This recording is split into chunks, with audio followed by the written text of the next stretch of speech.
Hello, I am Cameron Harrington. I go to UMass Lowell.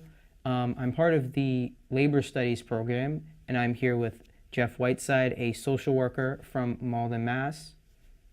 And so, hi, Jeff. Hey, thanks for having me. Jeff, I understand that it takes several years to get your degree, and that sometimes it even takes like 8 or 9 years. How long did it take you to get your master's, and what college did you go to? So to become a social worker, you can typically get your master's degree in two years if you go full time. I went part time because I needed to work while I was going to school. So I attended Simmons College, which had an extended program that went for 3 years. And after 3 years, I graduated with my MSW. Okay. I read that the Board of Registration for Social Workers, they have to basically approve your license before you even become an official social worker. So I was wondering, how was that process, and like, how long did that take? So there's two types of licensure for a social worker. One is a licensed certified social worker, which you take directly. You can take the exam with the Board of Registration right after you graduate. Okay. So you need a letter of reference from a supervisor that you worked with, someone that can vouch that you have the clinical skills, and then you sit for the exam, which is probably, I think, 100 questions long. You go to a testing center, just like kind of similar to taking the SAT, where they ask you pretty general questions that you should understand if you've completed your master's in social work.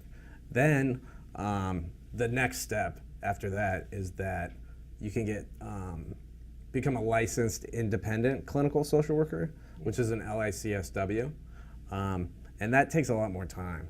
That's what I'm actually currently still in the process of getting all my hours for. So after you receive your LCSW, which is a licensed certified social worker, you have to have 3,500 hours of like face-to-face client interaction, like working therapeutically in like any type of social work job. But on top of that, you have to be supervised by a licensed independent clinical social worker who's been practicing for a number of years, and you have to get 100 hours over 2 years. So it takes a minimum from when you get your LCSW of 2 years to be able to sit for the LICSW exam, which hopefully by the end of this year I'll be able to do. Wow, that sounds like a lot of work. It's a lot of work, and I think it's needed because when you become an LICSW, you're able to treat people individually, like be an individual therapist for clients. Okay. You can bill insurance. You can get on insurance panels. So I think it's a good thing because you really need to have a grasp of your clinical skills before being put in those type of situations. Yeah, they really do need to vet you, I guess, right? Yeah. Yeah. I also understand that like there's the Service Employees Institute Union. Mm-hmm. They employ about like 20,000 people just in the state alone. Mm-hmm. And I was just curious if you do anything about them, what they do, and like if you've ever even been a part of that. I know that. I mean, the SEIU is a labor union that represents, like you said, like probably over 20,000 employees in various capacities. So I've had some experience with them, but nothing I can really talk about in detail. Okay. What kind of opportunities are you looking for in your job? Like, what kind of things would make you personally like satisfied, I would guess you'd say? Like, I'm very curious to find out, like, what is the enjoyment you get from a social work? Like, Well, I mean, I think I work in the juvenile justice system as part of, I work with youth who are involved in the legal system as part of their defense team. And I feel like, for me, what I look for in my job as a social worker is I want to be able to come to work every day, energized and feeling excited about what I do. I feel like if I get to a point where I don't feel that way, I'll need to reassess what I'm doing and maybe, look at a different role in the social work field, because I think it's very important. I think you can do a very big disservice to your clients if you're burnout, in the field, and you're not present and invested in supporting your clients, in attaining, success in their life. Yeah, I think that makes sense. I've also heard that unions have become a lot less popular since the recession of 2008. I don't know. I've been wondering what your take is on that and why, because I feel like unions are extremely important, and I don't know how much they play into social work. But why do you think they would be going down? Is there anything we can do about that? I mean, I think unions are kind of the backbone of our country. They're what made our country great, and built our country up. Unions aren't just in the trades; they're in the service industry. They're in the social service industry. They're in nursing. They're in a lot of different roles, and I think it's important for employees of any job or situation to be able to have a voice in their work life, to be able to advocate for their needs and support equity in the workplace. Be that that could be in just having the support of a union to advocate through conflict.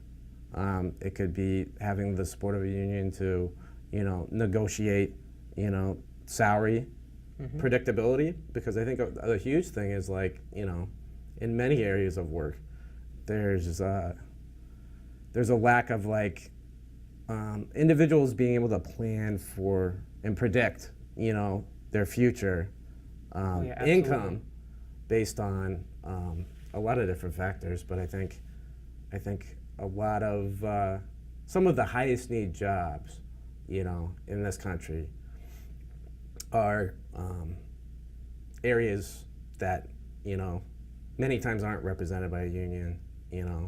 So a lot of times the employees don't get a fair shake all the time. So I think it's really important, because it's a mediator between the employer and the employee, to navigate any kind of conflicts. But also it provides protection in the workplace. Your ability to be fired, at will, when you're not represented by a union, is different than when you have the support of a union and you're part of a union, and they can defend you in the workplace. And I think it's an invaluable part of the fabric of our country. And I think a lot of times people think unions, they see certain sides of it where, they might feel that it's impossible to fire somebody, that needs to be gone or something like that. So I think a lot of people, I think unions have been painted in a harsh light because, I just think it's a challenging question, and I don't know the exact reasons of why, the support of unions has declined so much. But I know my father was a part of a union. He was a sheet metal worker, and they really advocated for his needs, and supported him when he was working. So I think it's just good to be united together, you know, as employees, Mm-hmm. you know, as opposed to just another cog in the wheel. Yeah. How important would you say it is to be in a union? Would you say that, I mean, I guess that's kind of going off of what you already said, that unions have become, you don't know why, but it seems like they've gone down and that they're very important to be a part of.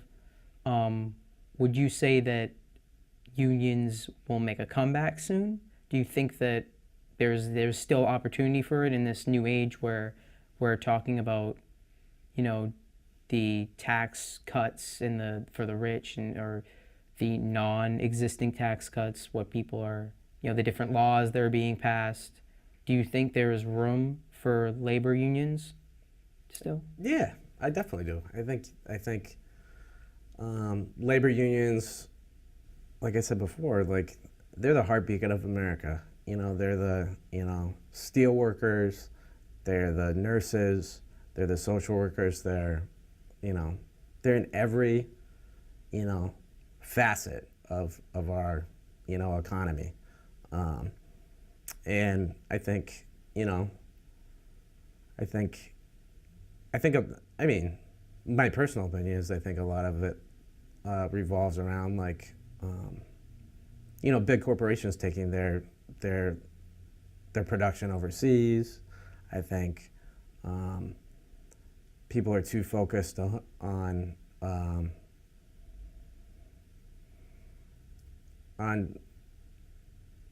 getting the most bang for their buck and not about their fellow American. And I think unions, are strong, and I think they'll always be strong. And I think we've seen like an ebb and flow of support over time. And I think this is just, you know, another example of that. I don't think unions are going away anytime soon. As much as some people might want it to be that way. Yeah, so you just kind of, you feel like it's more of like a come and go thing, like this is just another rut and they're going to overcome it and it will be good again. And yes, I mean, I feel like there's too many people that are in unions, and the backlash of you know, union busting would be devastating to not only the, you know, millions of employees across the country, but for the economy as well. Yeah. All right. So I have to ask, do you know how is your have you had any, not direct but more indirect experience with any unions? Do you know anything about them? Like, because you're saying that they're very important. So I'm wondering, how would if you, like, there's other unions out there that are trying to, you know, become official. What do you think of their efforts, and do you have hope for them? Like, do you think that's going to be a reality soon? I mean, I think, yeah, there's a lot of organizations that are, you know, trying to get that right. I think one was, that I recall recently, was the nurses union at Tufts, and that was able to get resolved. I think, don't quote me on that. Yeah. But I think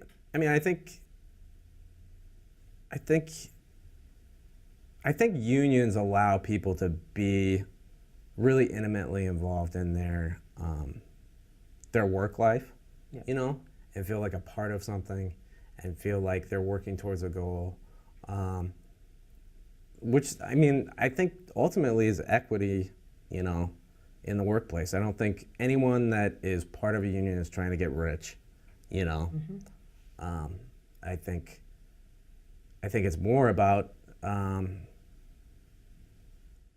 people feeling protected in the workplace, you know, and they're not just a employee, but they're part of a larger group of people who are advocating for what they need in their work environment to be successful and also fair, You know, I think that's a huge part of it. Is just fairness in the workplace, and I think, you know, a lot of people feel like, you know, we can do together what we could never do by ourselves. You know, and that's, you know, supporting each other to get, you know, equity in the work environment. So I think I've had like experience in organizing in general, and I think it just it allows you to be a part of the process, both politically and as employees coming together to really advocate for, you know, equity, you know, which also leads to like people sticking around longer. You know, you don't lose people that are leaving because, you know, the work environment isn't sustainable, you know, for them to build a family or, you know, purchase a home or, you know, plan for their future. So I think that's a invaluable part of people being part of unions is that, you know, support, but also employees' investment in working for equity in the workplace and getting what they need out of their job that's not selfish but fair. So could you tell me more about, like, just in general, some of your work? So I'm a social worker. I work as part of, I work with juveniles that are involved in the court system. And a lot of times my role is to help them understand the legal process in a different way than an attorney or somebody like that could explain it to them. Because within the juvenile justice system, there's a lot of, it's hard to understand. It's really stressful. I think when kids, you know, come in and get involved in that, it can be really anxiety provoking. But also when kids and anyone who's involved in the justice system, it's, I think, a huge part of my job is like making sure that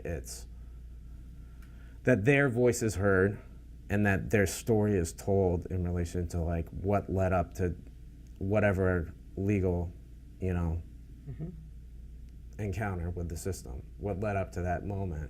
And a lot of times kids have been through extensive trauma. They've been through, you know, horrific like neglect or abuse. And there's a huge family systems piece to that. And I feel like it's really important for the people that are making these decisions that are going to impact a juvenile's, you know, life potentially, to be informed that, like, you know, this kid isn't just, you know, here for this charge. They've also been through an extensive amount of things that impact their, you know, that impacted them coming into the system to begin with. Because I feel like there's very few individuals in this world that are organically like deviant, delinquent, you know, menaces to society. I don't really think there's any bad seeds. I think that people's life events and experience have shaped their decision making. And I feel like it's really important for me in the role that I, as a social worker in those systems, to paint a picture and inform people that, like, this person isn't just a charge. There's a whole lot of adverse life experiences that have happened that have led to this point. And we need to, like, intervene and support people in navigating those and learning better coping skills, and not, I don't feel like, you know, locking anyone up is in many instances is more helpful than helping them in the community by providing them the support and resources they need to be successful. Because personally, I feel like, you know, crime is a direct correlate to the health of a community.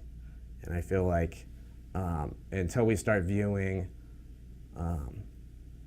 you know, criminal justice and crime as a public health issue, and addressing the needs of our communities in a way that helps them, that helps all the members of communities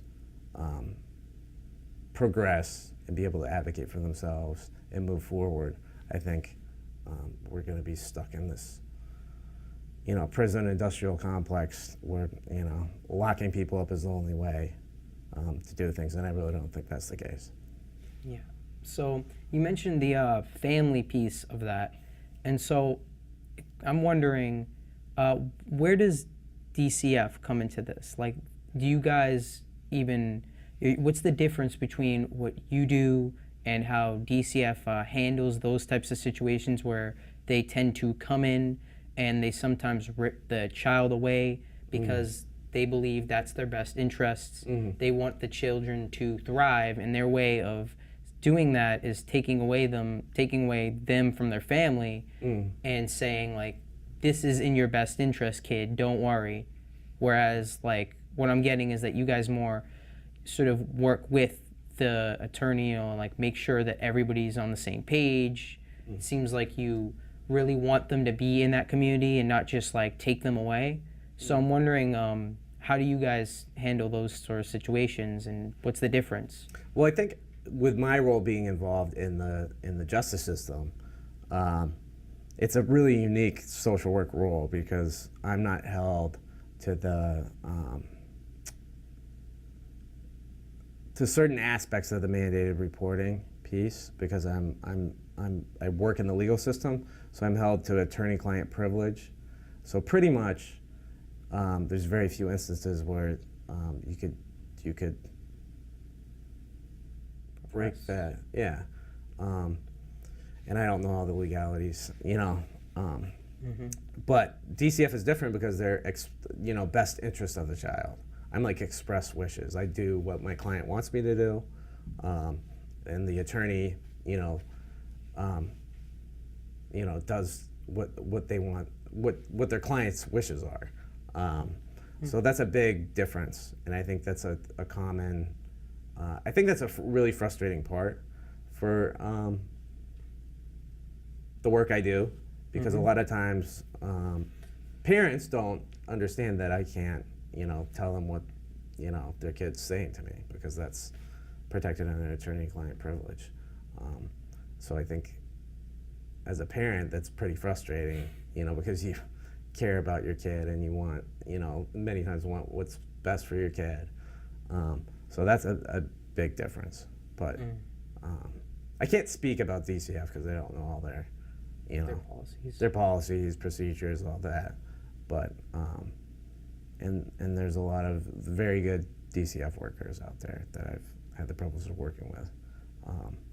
But that's a unique situation.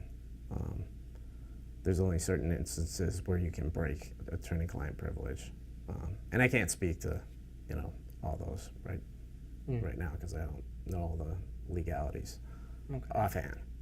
So. All right. So basically, what you're saying is that DCF, they have their own way of handling things. You're not really sure how they work, but they can't. I can't speak to the policies and procedures. You don't want to speak on behalf of them. No. I don't that's feel I'm totally informed understandable. And like, so would you say that? What did you choose? I guess what I'm going to ask is, so how do you usually deal with like more specific incidents? Like, would you say a lot of the kids that you're dealing with, they're like what sort of, is it all range of different backgrounds? Oh, yeah. Like different situations where Definitely. like maybe it's abusive parents, or it's just, I don't know, a kid broke into a liquor store. Like, it's all sorts of... It's all variable. We have no, all sorts of stuff. Yeah, we have no, way of determining, what kind of cases that are going to come in. Pretty much, the cases I work on are cases that the attorneys in my office refer to me to work on based on, them feeling like there's a clinical social work piece. That it would be helpful to have a social worker on. But but there's no real way of determining because it's a case-by-case basis, and those cases are picked up by the attorneys on various different ways, but it's not like you can pick and choose. It's like, you know. All right. So like, I was actually going to ask that, like, how do the cases come to you? Is it like the services they come to you, or is it just is it the person's attorney? Is it like child's like? So I work with attorneys, and they have days that they're like, it's kind of like an on-call day in court, where any new cases that come in, our office picks up. So I work with 4 attorneys in my office, and they kind of make the determination based on when they pick up cases, if it's appropriate for a social worker to be on, and they think it's a needed support. And if it's not, then I'm not assigned on the case. But I'm part of the office. I'm like the in-house social worker that works with the attorneys. Okay. So you're sort of like the support, like if they need it, and like they refer to you. And you get if they feel this work. Yeah, if they feel like it's an appropriate case where there's a lot of different, if there's a lot of trauma or school issues or a lot more nuance. Like if there's a clinical kind of piece to it that they feel they couldn't do on their own. Okay. So it's not necessarily a like, okay, well, I'm too busy to do this. Here you go. No. It's more like a no. Hey, this sounds like we could use a social worker on the job. Like, why don't you take a crack at it? Yeah, and be part of the process. And I think it's a unique role because a lot of times, if I work with clients that are, I work with them throughout the whole legal case typically, till it's resolved, and even sometimes after.